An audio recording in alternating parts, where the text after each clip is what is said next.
Here are 3 things that you need to know about the Niceville City Council meeting that are going to affect your life in the very near future.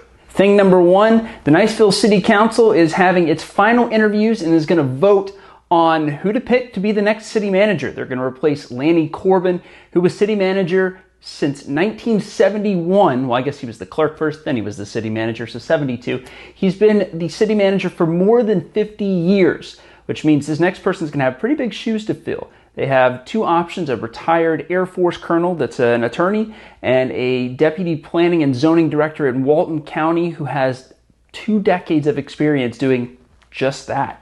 That decision is going to be made tonight at 6 o'clock, Niceville City Council chambers.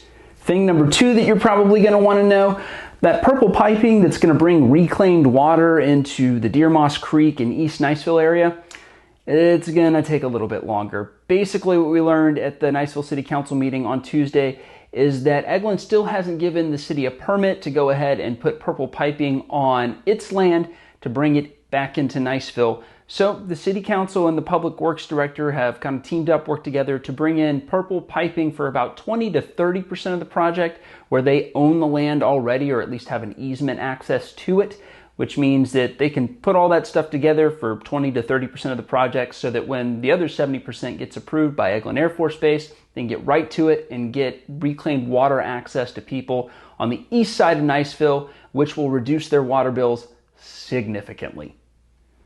Thing 3, 2, and 1. And thing number 3, there were 3,255 police calls into the Niceville 911 system over the month of May. That's really low compared to a bunch of other months that we have data on for the last year and a half here at Mid-Bay News. And the arrest numbers are also lower as well.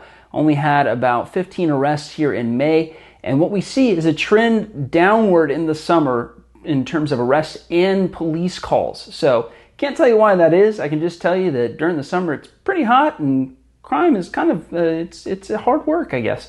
And so people don't want to do that in the sun all day. So long story short, expect lower crime over the next couple of months. Hope I didn't jinx it.